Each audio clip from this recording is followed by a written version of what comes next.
Okay, what's up, YouTube? Greetings, fellow Hyperians or people who uh, might be interested in Hyperianism. You might have saw this video, noticed that I'm not Morg, that I don't look anything like him, and you know what I'm saying, might be seeking out a alternate perspective or something. But whoever you are, hello, right? So I'm just kind of in the spirit today. It's telling me bad connection. I hope it don't cut out. But I'm trying to keep this video kind of short. But I'm in the spirit today. Something I want to read that's very relevant to the, Hyperianism or Illuminism, as I always knew it as. I say Hyperianism because, these days Morg is the face of it all. He is very good at capturing people's attention. And I don't have anything against him.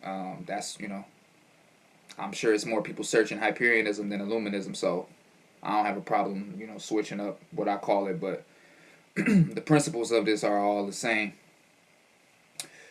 But this has to do with Dante's Inferno. It was a part of that story. If you may or may not have heard of that old tale or the myth of, Dante had to go down into the 9 layers of hell, or maybe it was 8, I can't really remember, but there's a part specifically from that story about a group of each realm he would meet a different type of people who committed some different type of sin, the next each being worse than the other.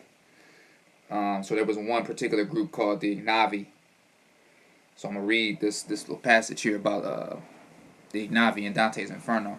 So bear with me here. I'm not the best, I don't got an amazing camera production team or nothing like that. I'm kind of off center or whatever, but it's all about the message. Separate the man from the message. It's not about me.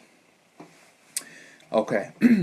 Near the beginning of Dante's Inferno, Canto 3, Dante encounters a vile group of damned souls, a group that represents most of the people in the contemporary world.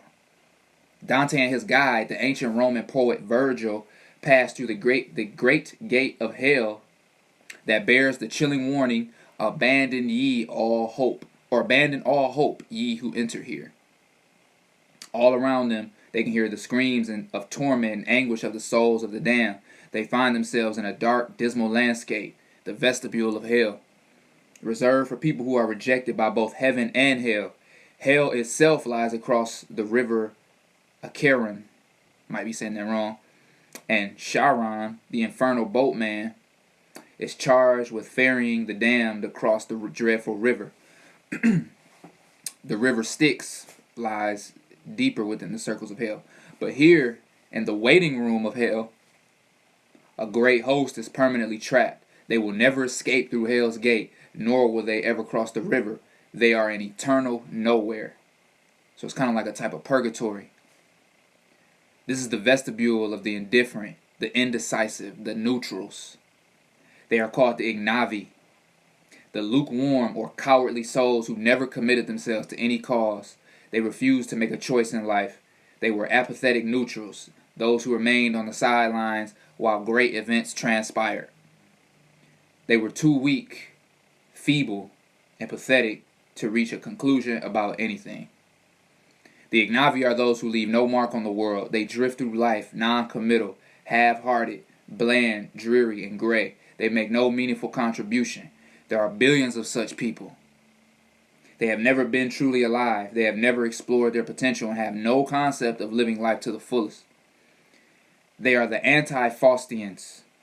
Most people in the world of this type, zombie consumerists and office workers whose most difficult task each day is shuffling a piece of paper from the in tray to the out tray, or deciding what meaningless trinket they will purchase to make them feel good about themselves. They neither know nor care about great causes, about heroic struggles, and campaigns to change the world. They would rather watch American Idol. The Ignavi are condemned to eternally follow a banner representing, this makes it harder. Okay. The Ignavi are condemned to eternally follow a banner representing the type of cause they always rejected in life. At a furious pace in which is constantly buffeted by a great wind, causing its direction to change continually. just as the Ignavi could never follow a straight, sure path in a noble cause. The banner has no discernible features and it can never take a stand, just as those who follow it never could. It is aimless, directionless, vague, anonymous, unspecific, just as they were.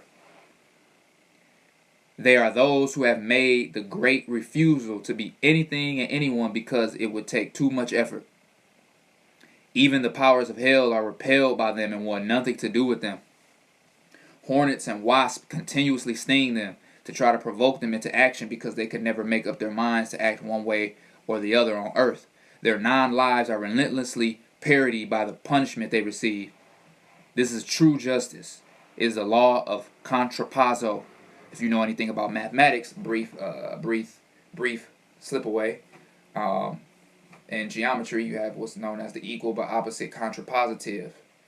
If you ever studied geometry in any length, so if you know what equal and opposite contrapositive is, you see where why they use this word here, contrapposto, which I'm guessing is Latin.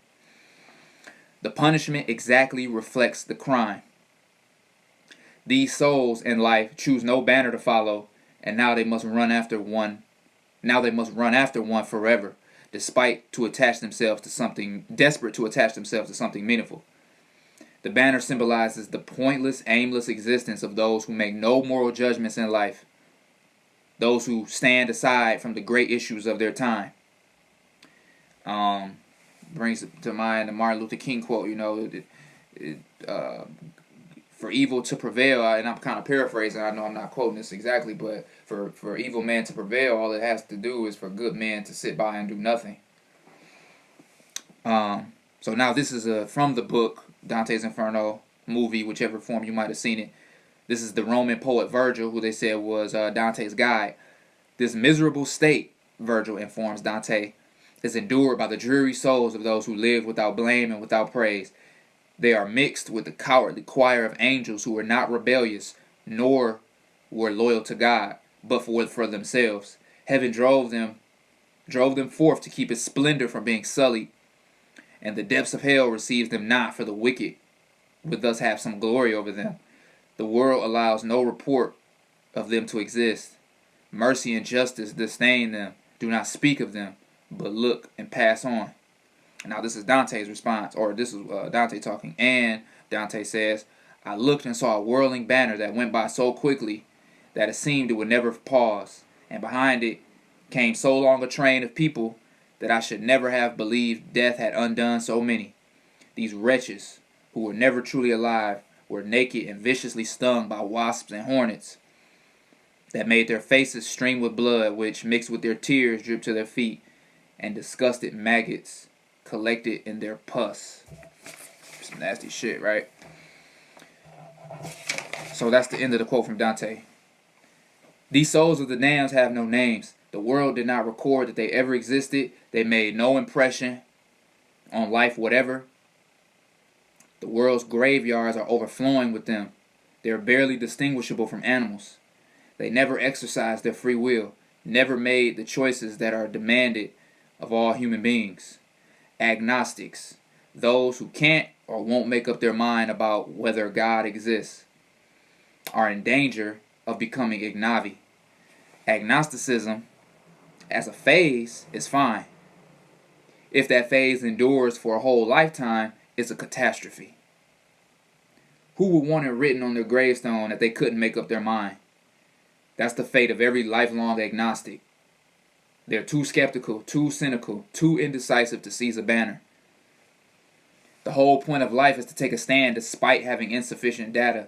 If all of the answers were readily available, we would have no stand to make. Everything would be easy. The information we need comes to us after we've made our stand, not before.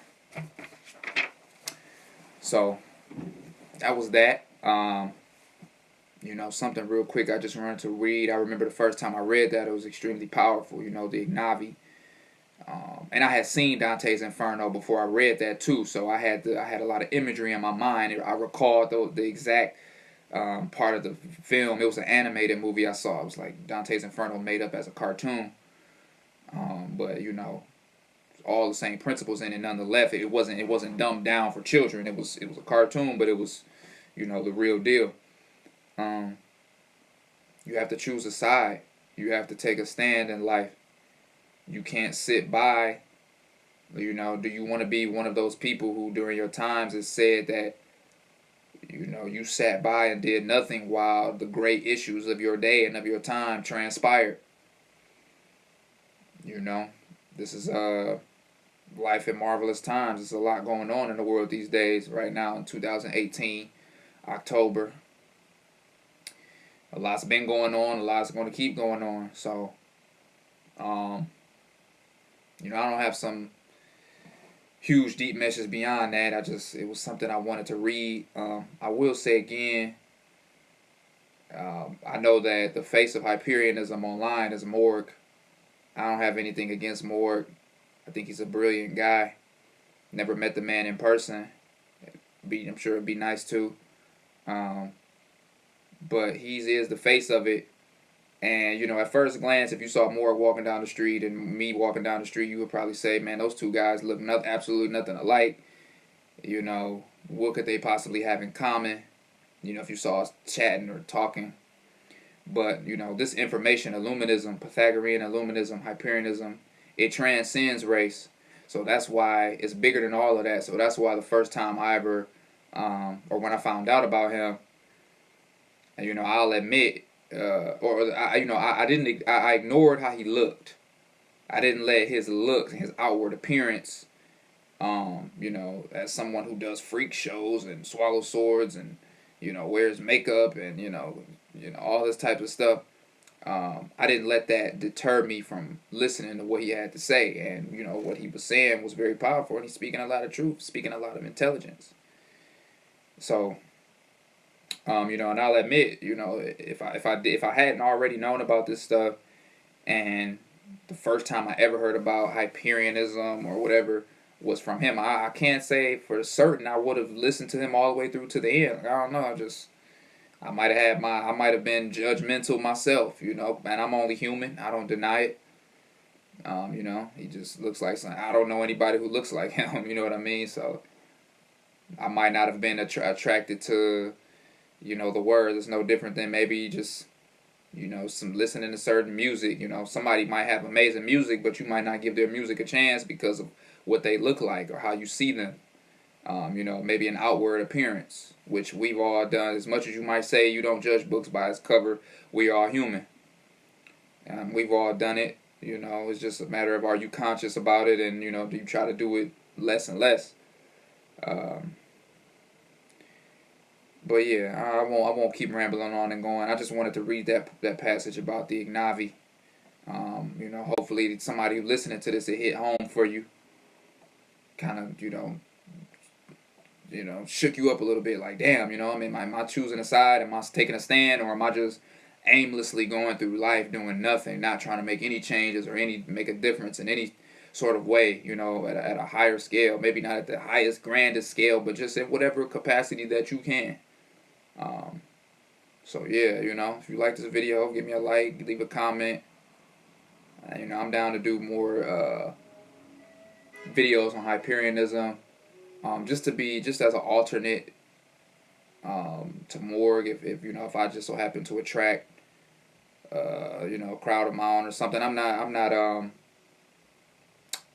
not trying to deny what my goal is here, or what my intentions are here. I'm not trying to pretend like I'm doing something other than what I'm doing.